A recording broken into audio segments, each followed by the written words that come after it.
우리 옆 사람과 잠시 인사 나누겠습니다. 주님의 평화가 너와 함께하기를. 네, 코로나가 점점 심해지는 그런 상황 속에서도 우리 주님이 주시는 평안으로 여러분들이 늘 평안하시기를 바랍니다. 우리는 때때로 인생의 고난을 당할 때가 있습니다. 인생 최대의 위기라고 생각되는 그런 어려움, 또 인생의 최대의 슬럼프, 인생 최악의 암흑기라고 할 수 있는 그런 시기들이 우리가 살다 보면 찾아오곤 해요. 그때에 우리는 이런 생각을 할 수가 있습니다. 나에게 왜 하필 나에게 이런 고난이 찾아왔는가? 왜 하필 나에게? 여기서 우리는 한 가지 질문이 생깁니다. 지난주에 우리가 말씀을 함께 나눴던 것처럼, 말씀의 상황처럼 어떤 고난이 때로는 우리의 믿음을 굳건하게 만들고 성장하게 만드는 연단의 고난이 되기도 하지만, 또 때로는 우리를 심판하는 심판의 고난도 있다라는 사실이에요. 그렇죠? 연단과 심판, 똑같은 고난인데 도대체 무슨 차이가 있는 걸까요? 둘 다 똑같은 고난이에요. 그런데 어떤 고난은 연단이고 또 어떤 고난은 나를 심판하는 그런 고난입니다. 바로 믿음의 차이가 있어요. 내가 하나님을 향한 믿음을 잘 지키고 있음에도 불구하고 나의 믿음을 흔들기 위해서 찾아오는 그 고난은 연단입니다. 우리의 믿음이 흔들리지 않고 그 고난을 잘 이겨냈을 때에는 우리는 한층 성장한, 조금 더 성숙해져 있는 그런 믿음으로 나아가게 되죠. 그게 바로 연단이에요. 그러나 내가 하나님을 믿는 믿음을 잊어버린 지 오래고, 하나님을 사랑하는 그 사랑을 잃어버린 지가 오래고, 하나님을 멀리하고 내 멋대로 살아가고 있다면, 그때의 나에게 찾아오는 고난은 연단이 아니라 나를 다시 돌아오라고 부르시는 하나님의 회초리 같은 그런 심판의 고난일 겁니다. 차이는 나의 믿음의 상태에 있는 거예요. 그런데 문제는 대부분의 이 심판받는 사람들은 자기가 심판받고 있다는 사실을 알지 못한다는, 그걸 모른다는 데 있어요. 하나님은 다른 길로 엇나가고 있는 나를 회복시키시기 위해서 이 심판이라는 회초리를 드셨지만, 정작 매를 맞고 있는 나는, 혼나고 있는 나는 그걸 모른다면 아무런 의미가 없다라는 거죠. 그냥 황폐하게 되고 또 골병만 들 뿐입니다. 결국 그렇게 그 끝은 아마도 그렇게 골병 들고 하나님께 심판받으면서 끝을 맞이할지도 몰라요. 중요한 것은 내가 지금 심판을 받고 있다라는 사실을 깨닫는 것이 굉장히 중요합니다. 그것을 인지하지 못하는 사람은 회복의 길로 돌아올 수 있는 여지 자체가 없는 거예요. 그것도 깨달아야 돌아오는 거 아니겠어요? 오늘 말씀의 이스라엘의 상태가 지금 딱 그런 상태에 있었습니다. 자기가 하나님께 심판받고 있다는 사실을 알지도 못하는, 모르고 있는 그런 상태에 있었어요. 오늘 말씀 1절을 보면은 이사야가 하나님으로부터 계시를 받았던 때는 유다의 왕 우시야, 또 요담, 아하스, 히스기야, 이 시기였다라고 말씀하고 있습니다. 이 시기는 북왕국 이스라엘은 이미 멸망하게 되는 그런 시기였고, 또 남왕국 유다 또한 거의 멸망 직전에 있는 그런 시기였어요. 여러분도 잘 아시다시피 이스라엘의 역사가 얼마나 화려한 역사였던가. 이스라엘은 하나님이 선택하신 그런 민족이었습니다. 하나님의 사랑을 너무나도 듬뿍 받았던, 다른 민족들하고 달라요. 하나님의 사랑을 듬뿍 받은 민족이에요. 그리고 또 하나님의 자녀로 부르심을 받았고 하나님의 소유가 된 그런 백성이 바로 이스라엘이었어요. 그래서 이스라엘의 초창기는 얼마나 강성한 왕국으로 성장했는지 우리가 다윗의 시대, 솔로몬의 시대를 보면 알 수 있잖아요. 주변의 여러 나라들이 이 이스라엘 하면은 부러워하고 두려워 떨던 그런 나라였습니다. 그랬던 이스라엘이 어쩌다가 지금 이 지경까지 되었을까? 어쩌다가. 그 원인은 이스라엘 백성들이 더 이상 하나님을 믿지 않는 그런 죄악에 빠져들었다라는 거예요. 그랬기 때문이라는 거예요. 하나님을 향한 사랑과 믿음을 잃어버렸기 때문이라는 겁니다. 하나님께서는 지금 이스라엘의 상태를 이렇게 말씀하세요. 내가 이스라엘을 나의 자녀로 먹이고 또 입히고 양육하였는데 내가 키운 그 자녀들이 나를 배신하였다 하는 거예요. 지금 이스라엘 상태가 그렇습니다. 소도 집에서 키우는 소도 주인을 알아보고 나귀도 집에서 밥 주는 그 주인을 알아봐요. 집에서 키우는 그 짐승들도 자신을 돌보며 먹이며 기르는 주인을 기가 막히게 알아보잖아요. 그렇죠? 그런데 하나님의 백성 이스라엘은 자신의 주인이신 하나님을 또 자신들의 부모님이신 하나님을 알아보지 못한다라는 거예요. 지금 이스라엘의 상태는 자신의 부모도 알아보지 못하는, 짐승만도 못한 그런 상태에 있다라는 것이 하나님의 진단입니다. 이스라엘은 범죄한 나라가 됐고 또 무너진 백성들이 되었어요. 그리고 악을 행하는 종자요, 행위가 부패한 자식처럼 그렇게 살아가고 있었습니다. 하나님을 버리고 이스라엘의 거룩하신 하나님을 업신이 여기면서 하나님으로부터 떠나버린 그런 상태에 있었어요. 더 이상 하나님을 믿지 않는, 하나님을 사랑하지 않는 그런 상태였다라는 거예요. 그렇다면은 하나님을 믿지 않고 오히려 하나님을 대적하면서 그렇게 살아가고 있는 이스라엘에게 닥쳐온 환난, 지금의 그 고난은 연단일까요? 심판일까요? 심판이겠잖아요. 그렇죠? 연단은 아닐 거예요. 이스라엘은 지금 하나님의 심판을 당하는 중이었습니다. 그런데 문제는 뭐라고 그랬어요? 자기가 심판받고 있다는 사실을 알아야 되는데 그것을 빨리 깨달아야 회복의 길로 다시 돌아올 수가 있는데 그것을 전혀 알지도 못하고 있다는 사실이 문제였던 거예요. 자신이 왜 매를 맞고 있는지를 모르면서 그것을 모르니까 그저 하나님만 원망하고 그렇게 그냥 살아가는 겁니다. 그걸 깨달을 정도로 내가 지금 매 맞고 있고 하나님께 지금 심판을 받고 있구나, 빨리 돌아가야 되겠구나 라는 걸 깨달을 정도로 자신을 돌아볼 수 있는 사람이라고 한다면 애초에 지금 나라가 멸망할 이 지경까지 오지도 않았을 거는 왜 이 지경까지 됐겠느냐라는 거예요.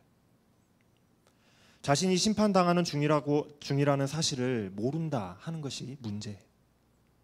대부분의 심판당하는 자들은 자신이 그 죄악으로 인해서 심판당한다는 사실 자체를 모른다 하는데 그 문제가 심각한 것입니다. 이스라엘이 패망하고 지금 이 상황에 이르게 된 것이 단순히 하루 이틀 만에 일어난 문제일까요? 그냥 한 번 잘못했더니 하나님이 그 나라를 망하게 만드셨을까요? 그게 아니라는 거예요. 하나님께서는 수없이 오랜 기간 동안에 선지자들을 보내셨고 돌아오라고 말씀하셨는데도 불구하고 그들을 되돌리기 위해서 하나님께서 계속해서 채찍질하시고 시험과 고난을 주시면서 돌아오라고 말씀하시는데도 불구하고 이 이스라엘 백성들이 도대체 눈치가 없는 건지 귀를 틀어 막은 것인지 돌이키지 않는다는 겁니다. 돌이키지 않는 거예요. 깨닫지 못하는 겁니다. 그래서 하나님께서는 반문하시는 거예요. 오늘 말씀에 나오는 이야기. 너희가 얼마나 더 매를 맞아야 깨닫고 돌아오겠느냐 하고 물으십니다.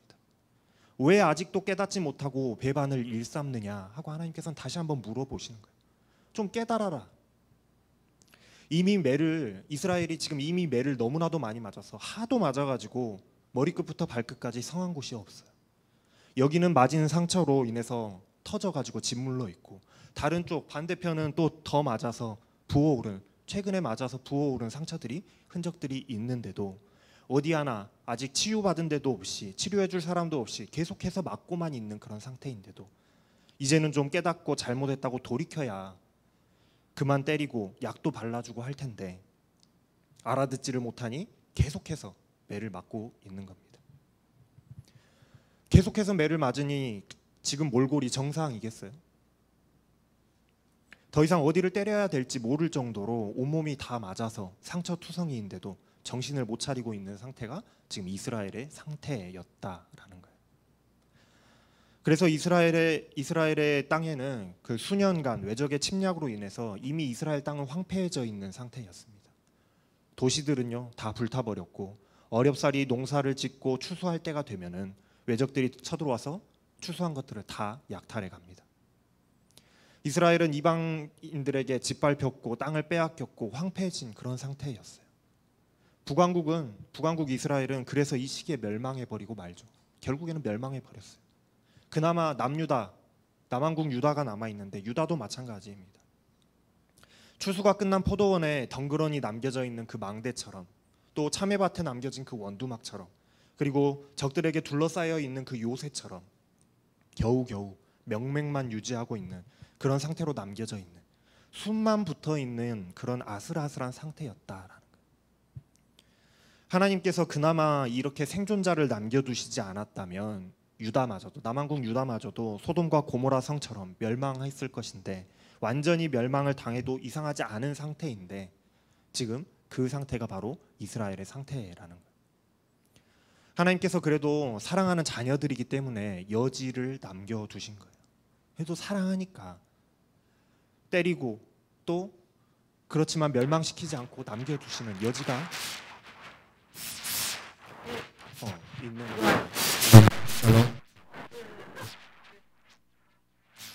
네. 이걸로 계속 기본적으로 이렇게 올리.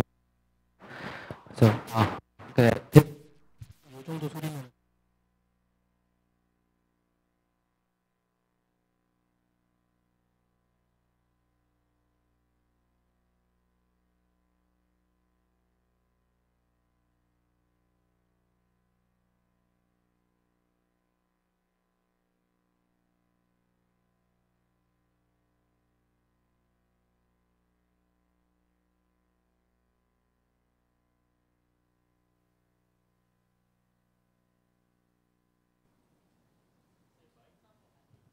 하나 둘 셋. 네.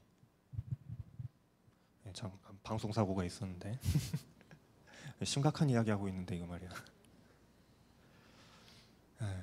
어디까지 했죠? 다시 처음부터 해야 될 분위기인데 이거. 하나님께서 그래도 사랑하는 자녀들이기 때문에 여지를 남겨두시고 그나마 남유다 왕국이라도 명맥을 유지하고 있는 그런 상태인 거예요. 자신들이 심판받는다는 사실을 깨닫지 못하니까 계속해서 엇나가는 겁니다. 뭔가를 알았으면 자기들이 돌아올 텐데 모르니까 엇나가는 거예요. 그래서 하나님께서 돌아오라고, 회복의 길로 좀 돌아오라고 이사야를 통해서 다시 한번 또 예언의 말씀을 하고 계시는 거예요. 회복의 기회를 주시는 겁니다. 정말로 이스라엘이 버려진 자식이었다면 하나님께서 이렇게 마지막까지 애절하게 이사야를 통해서 예언하지도 않으셨을 거예요. 그렇죠? 바로 이때에 깨달아야 합니다. 기회가 왔을 때 잡아야 돼요. 어쩌면 이것이 하나님이 주시는 마지막 기회가 될지도 모른다는 거예요. 이 기회를 놓치면 이스라엘 남유다 왕국마저도 멸망하고 더 이상 이제 하나님께로 돌아올 수 있는 여지가 없어질지도 몰라요. 그렇다면 지금의 이 황폐함에서, 지금 이 황폐해진 이 상태에서 다시 회복하려면 어떻게 해야 될까요? 어떻게 해야지 다시 이 황폐함을 벗어나서 회복으로 돌아설 수 있을까요? 깨닫고 돌이켜야 되는 거예요. 하나님의 말씀에 귀를 기울여야 합니다. 지금까지 귀 닫고 눈 가리고 하나님께 등을 돌리고 그렇게 살았다면은, 그렇게 맞았다면은 이제는 좀 깨닫고 하나님의 말씀에 귀를 기울여야 하는 거예요. 그래야 회복이 있습니다. 그래서 하나님께서는 이렇게 말씀하세요. 소돔의 관원들아, 고모라의 백성들아, 하나님의 말씀을 들어라. 여호와의 법에 귀를 기울여라. 지금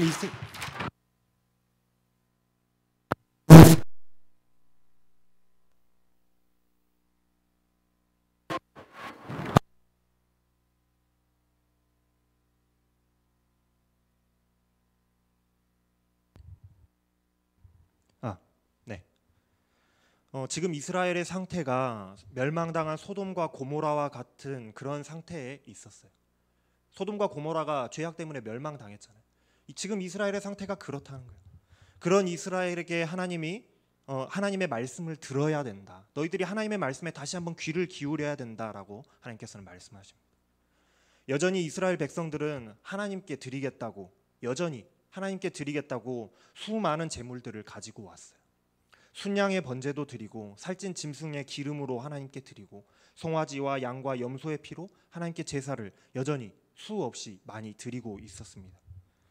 그러나 하나님께서는 그것들을 기뻐하지 않으신다라고 말씀하세요. 이스라엘 백성들이 하나님께 얼굴을 비추겠다고 예배하러 나오지만 그것이 하나님이 요구하신 게 아니라고 하나님께서는 말씀하세요.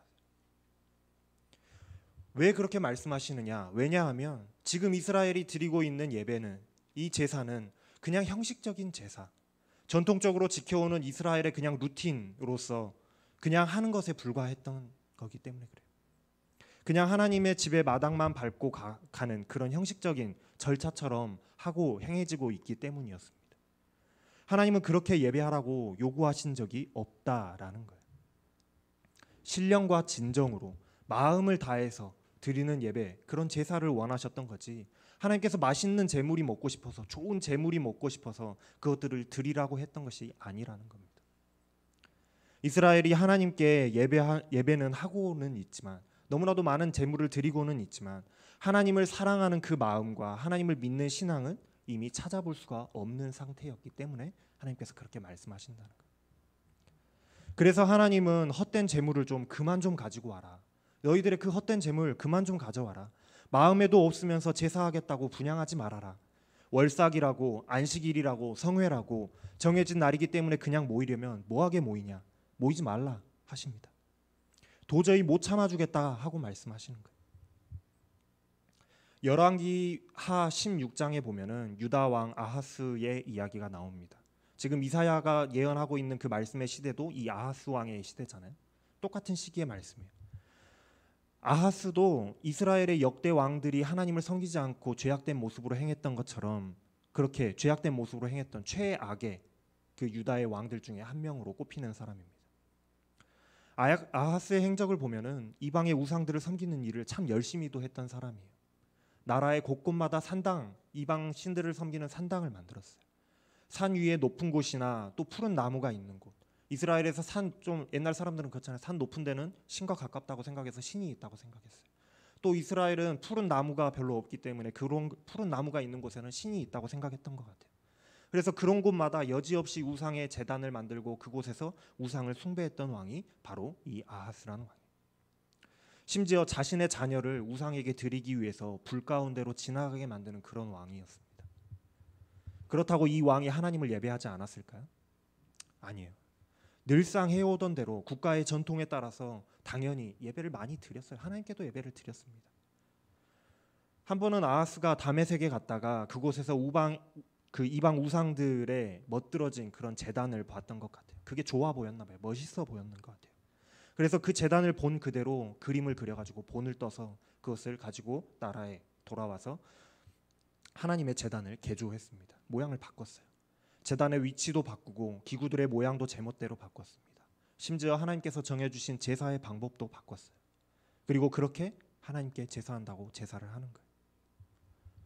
하나님께서 그렇게 하라고 시키신 적도 없으시고, 또 하나님께서 성전을 만들 때에 또 제사 예법을 주실 때에 그렇게 하라고 지시하신 모양과 방법이 아닌데도 불구하고 자기 멋대로 저것이 더 멋지다고 생각하기 때문에 그 우상의 제단들의 모습으로 바꿔버린 겁니다. 얼마나 제멋대로예요. 이스라엘의 당대의 예배가 바로 그런 모습이었다라는 거예요.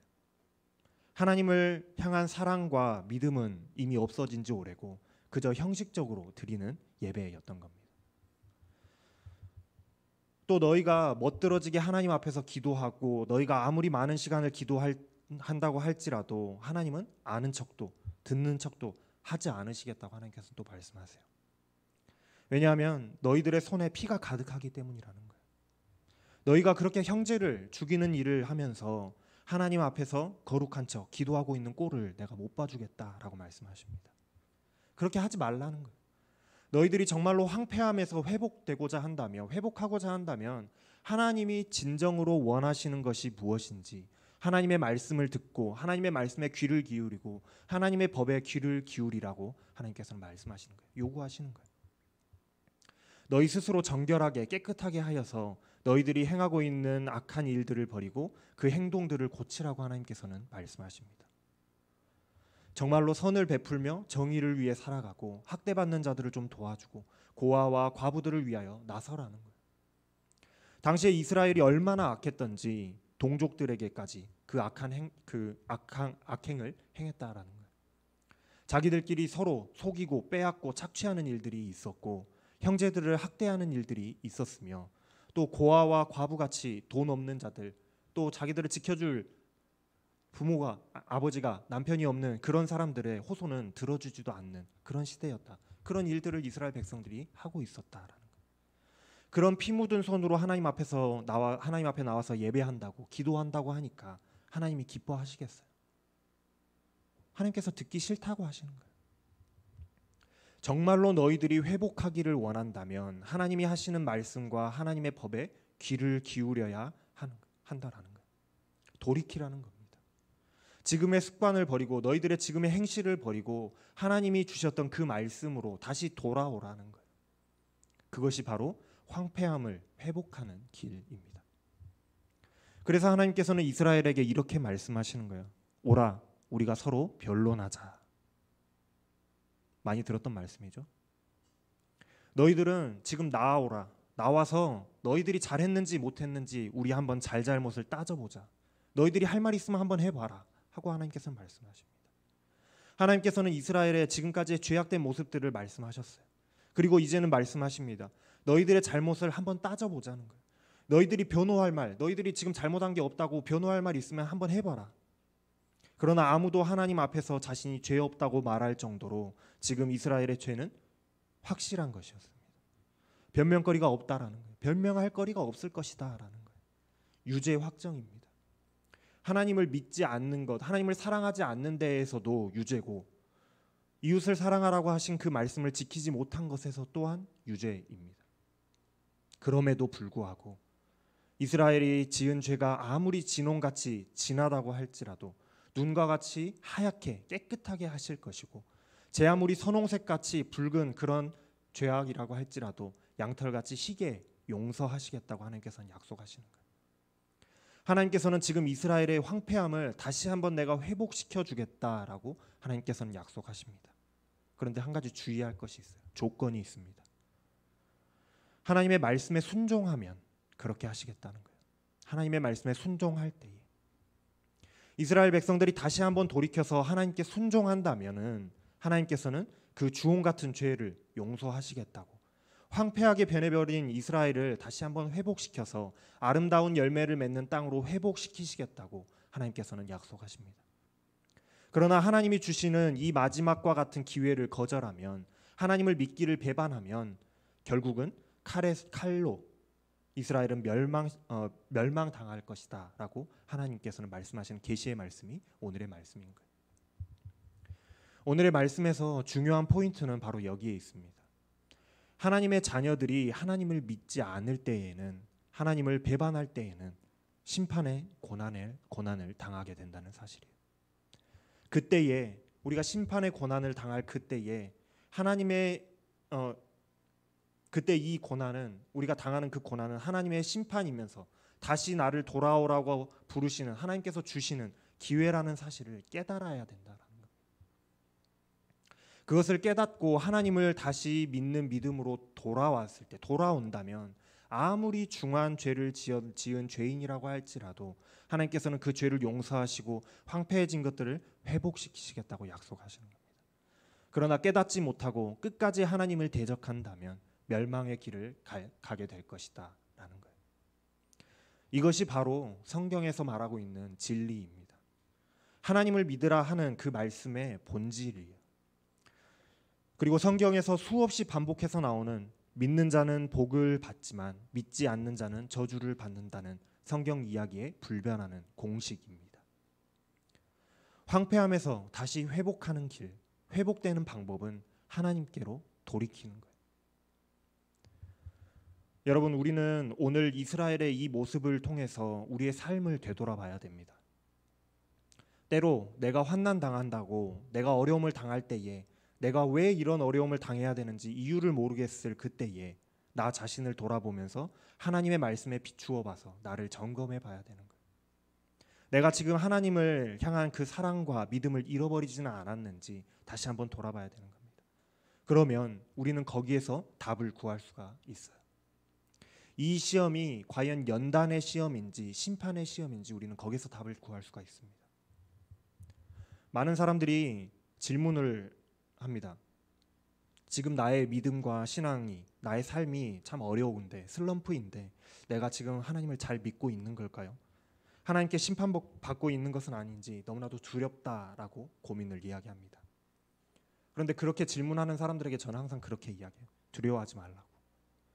내가 하나님 앞에서 잘못하고 있는 것은 아닐까? 내가 올바르게 지금 믿고 있는 것일까 하고 고민한다는 그 고민 자체가 이미 잘 가고 있다는 증거입니다. 왜냐하면 심판의 시험을 받고 있는 사람들, 정말로 깨닫지 못하는 자들은 아무리 두들겨 맞아서 골병이 든다고 할지라도 깨닫지 못한다니까요. 말로는 못 알아듣으니까 하나님께서 매를 드시는 거잖아요. 그것을 자기가 생각하고 고민하고 있다는 것 자체는 잘 가고 있다라는 거예요. 그러니 너무나도 걱정하거나 염려하거나 두려워하지 마시고 늘 하나님 앞에서 겸손함과 두려워하는 그 마음으로 나를 점검하면서 하나님의 말씀에 귀를 기울이며 닥쳐오는 어려움들을 믿음으로 이겨나가시는 여러분들 되시기를 바랍니다. 그것이 바로 연단의 시험을 이기는 길입니다. 그러나 만약 이것이 심판의 시험이라고 여러분들이 판단이 되신다면 하루빨리 그것이 깨달아지신다면 하루빨리 하나님 앞에서 회개하고 돌이켜야 됩니다. 알면서도 내가 그것을 깨달았으면서도 막고 있다면 그것은 고집이고 미련한 짓이잖아요. 그러나 대부분의 심판받는 사람들은 자신은 잘못이 없다라고 생각해요. 깨닫지를 못합니다. 그래서 하나님 앞에서 난 잘못한 것이 없다면서 변호하면서 하나님과 논쟁하려고 해요. 그래서 하나님께서 오라 우리가 한번 잘잘못을 따져보자라고 말씀하시는 거예요. 여러분, 내가 죄인이라는 사실을 깨닫는 것도 은혜입니다. 혹시 나의 마음이 악하여져서 하나님의 그 징벌하심이 있을 때에도 그것을 깨닫지 못할까 늘 두려워하시길 바랍니다. 그리고 깨달을 수 있는 성령님의 은혜를 도우심을 구하며 나를 늘 점검하시기를 바랍니다. 나의 잘못을 깨닫지 못했었는데 내가 잘못이 있다는 사실, 내가 하나님 앞에서 지금 죄악된 길을 가고 있다는 사실을 깨닫지 못하고 있었는데 혹여 어느 날 갑자기 내가 불현듯 하나님께서 깨닫게 하시는 그 은혜가 있거든. 즉시로 깨닫고 돌이킬 수 있는 그 은혜가 여러분들 가운데 있기를 바랍니다. 이 또한 하나님께서 우리를 그냥 버려두지 않으시고 사랑하시기 때문에 돌아오라고 부르시는 하나님의 사랑의 매이기 때문에 그래요. 그제라도 하나님의 말씀에 귀를 기울이고 돌이켜서 다시 하나님을 사랑하는 그 믿음으로 돌아오는 것, 그것이 바로 황폐함을 회복하는 길입니다. 기도하겠습니다.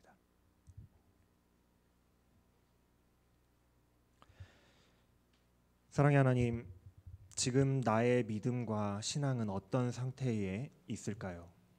내가 지금 잘 믿고 있는 것인지, 혹시 하나님의 말씀을 어기면서 살고 있는 것은 아닌지 끊임없이 점검할 수 있게 하여 주시옵소서. 그래서 혹시라도 내가 범죄하였을 때에 빨리 그것을 깨닫고 다시 돌이킬 수 있는 은혜가 우리 가운데 있게 하여 주시옵소서. 우리가 하나님의 말씀에 더욱더 귀를 기울이게 하여 주시고 늘 나를 점검하게 하여 주셔서 하나님을 믿는 믿음의 길에서 떠나지 않게 하여 주시고 황폐함을 회복하게 하여 주셔서 하나님과 동행하는 은혜를 충만히 누리게 하여 주시옵소서. 예수님의 이름으로 감사하며 기도합니다. 아멘.